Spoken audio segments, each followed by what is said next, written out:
Hello YouTube, Big Apple here today. If I sound a little sniffly, a little congested, because I got a cold right now, but this also did give me a chance to get a little free time and update you on this guy and let you know how it's been since I've had a lot more trigger time behind it, and I hadn't reviewed it for, my review's 2 years old. So anyway, today I'm going to update you on my Kahr CM9, let you know what I think of it, if anything's changed, you know, about all the pieces and parts. So the use for it, CC is still the focal point for me, concealed carry. I still have this toggle inside the waistband holster, decent holster. I'm kind of thinking about changing it though, because you see the clip doesn't have enough pressure there, and so it could easily slip off your belt. And then I have the DeSantis Nemesis, which is good for like a really deep pocket in certain pants, and then some jacket pockets. But this is still considerably larger than a 380 for pocket carry. If you watch my video, True Pocket Pistols, you'll understand the size difference because I compare them here. I compare the P380 to this one and let you know the size difference. But anyway, the slide, serrations are pretty sharp compared to others. This can be remedied by purchasing the PM9. So the PM9 is a little bit more rounded. This one's got kind of these sharp serrations here. So if you go too fast, sometimes it may bother you. But it's probably good that they're sharp, because you know you want good serrations on your carry gun so you can rack it if you really need to, but you can still get a really good grip on this thing, and you know, that works pretty well. Disassembly is very simple. I do wish the recoil spring was captive or captured. That is kind of a pain, but you know, to disassemble it, you can either line up these lines right here, see those lines, or you can just push this back until it gets in that notch and push the the slide stop here all the way through. Pull that guy out and then pull the trigger and it comes apart. And yeah, it's dirty right now, but you see it has the dual recoil spring design since we got 9mm in such a short action. So you do have a pretty heavy recoil spring that does have a pretty stiff action. But besides that, it's still high quality. It's a little bit tricky to get together since that spring isn't captured. I really wish it was, but then again, you've got a stainless guide rod instead of a polymer one, and that's always more durable in my eyes. And then on the frame here, you think it looks like it really is just riding on plastic. Well, actually, it's riding on these steel rails and then those steel rails right there. And this has been shot considerably, and I haven't seen any inconsistent wear or anything like that. It all seems pretty normal. So durability for this thing up to this point is pretty good. I haven't really had a whole lot of problems. If I have, I will let you go through them. So it does have a really stiff action, like I said earlier, since it's shooting 9mm out of such a short barrel. Novice shooters need to practice proper racking form with this thing. Kahr's suggestion for loading your first round is they suggest that the slide is locked back and you close it. And I've noticed that since these Kahrs have a 250 round break-in period or 200 round break-in period, if you buy a Kahr, it says it in the manual. But when you're going through that break-in period, the action is really stiff, so it may be better to use the slide release. But until you get, or after you get past that point, I found that racking it by hand really doesn't affect anything. You just need to make sure you get a really positive grip and give it, you know, really good rack. So proper technique, like I told you in the Women in Firearms video, thumb towards you, push the gun from your grip. That's how you need to rack this thing if you do. The sights, you got a 2-dot or a bar dot setup. It is very quick. I painted them. I'll show you in a second. I like a bar dot setup for a carry gun. Some guns really don't even have real sights, like the LCP and some other small ones, although that one is a 380. But some carry guns, they try to make so small they just forget about the sights. But this one has a bar dot setup, and you see I painted it. I got a little spiffy with the nail polish there, and it kind of got in that notch, but it's still pretty sharp. I do really like that sight picture. This one seems to impact about dead center, maybe kind of more of a 12 o'clock hold, a little bit low at range, but those sights are great compared to some of the other competitors. It's really sharp, and I like the bar dot setup for really quick acquisition, because you don't have to worry about your lateral position. You're just putting that dot right on the top there like a lollipop. Some people call them lollipop sights, or like sort of like a golf ball on a tee. Size, it is smaller than a Shield and it's larger than a DB9, although who would buy that anyway? I think this is probably the most compact, reliable 9mm I've seen, and it's also really affordable. I got this one on Bud's Gun Shop for $398 about, I guess, 2.5 years ago, and it's a hell of a bargain. I haven't had to change anything on it. It's been great. It can be pocket carried some. Like I said, jacket pockets, deeper pockets, with a pocket holster, of course. Don't carry it loose, but it can be carried in some pockets.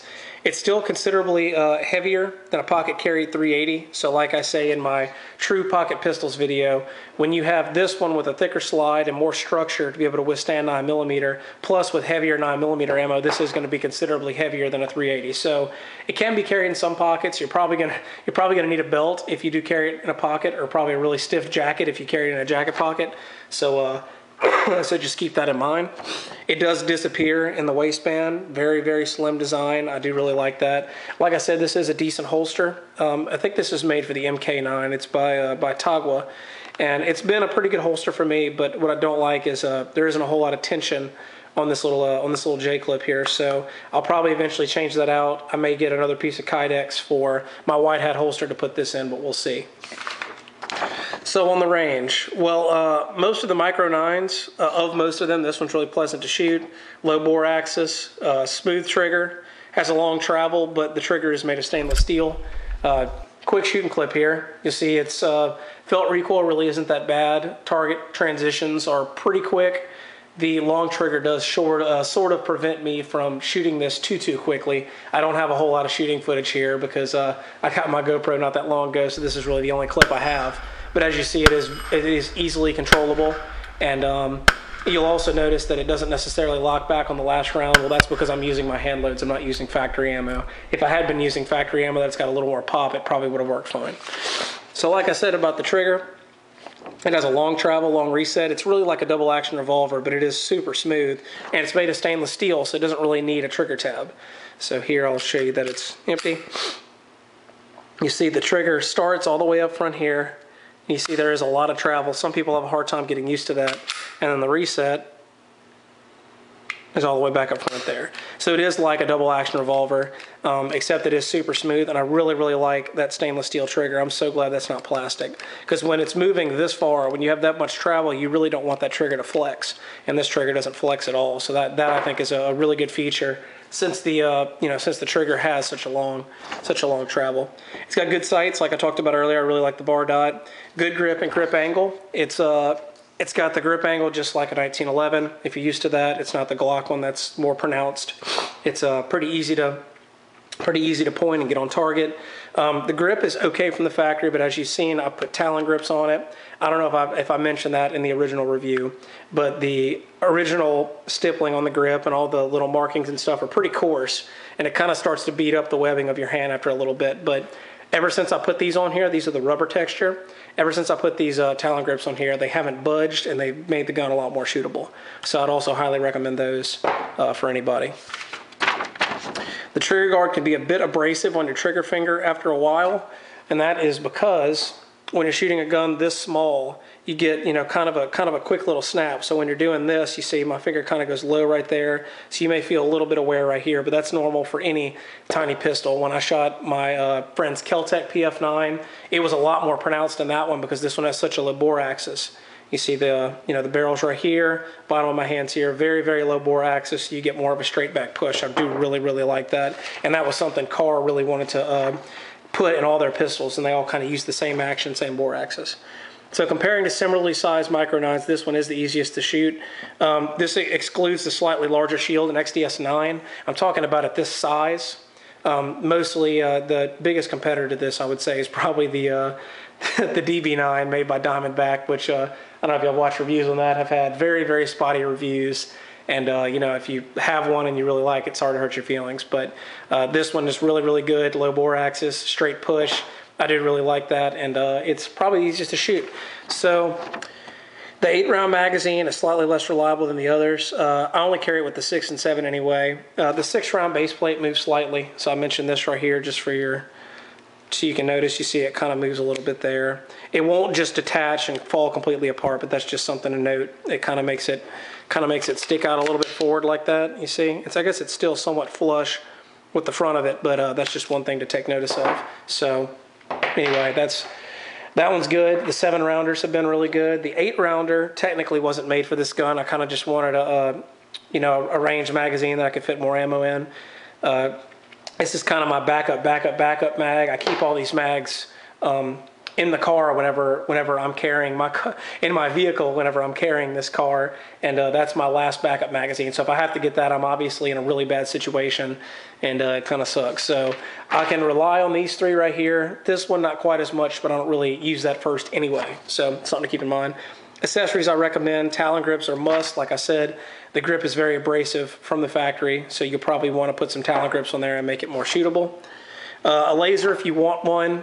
Crimson Trace makes the laser guard that fits on right here, so that might make it a little bit more shootable. Most holsters can accompany it, but you need to make sure that they will.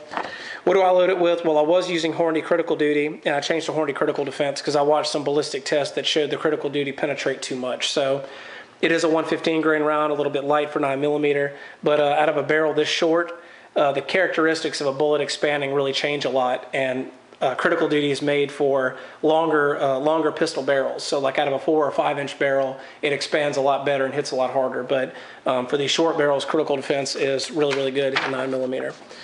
Round count, somewhere between 5,000 to 7,000 rounds. Really haven't kept track, just shoot it a lot. I haven't changed any springs. It's been great. It's only choked on reduced recoil hand loads.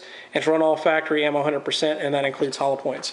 So if you remember in my first review, I said the one time that it had a small failure was on the second magazine. It didn't lock back when I was at the range, and that was because the action was still really stiff. Granted, it's still pretty stiff. It's a lot less stiff than it was, and it's only choked on a lot of reduced recoil hand loads, which a gun with this short of an action, that's not really that surprising. Any short action 9mm would do that. And I do like how right here at the ejection port, the front of this is ridged in like that, and that's if you're ejecting a live round, that prevents the bullet from getting caught in there since the action is so short.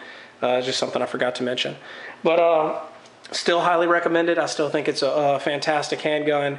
If you think the Shield or the XDS is a little bit too big and you want something slightly smaller, I think this would be a really good option. It's very quality built, made in the US. You can get it with a black coated slide also. And yeah, that's about it, man. It's just a fantastic gun. Very easy to carry, very slim, very light. So anyway, if you have any more other questions about the CM9, post them in the comments and I'll get to them when I can. Thanks for watching.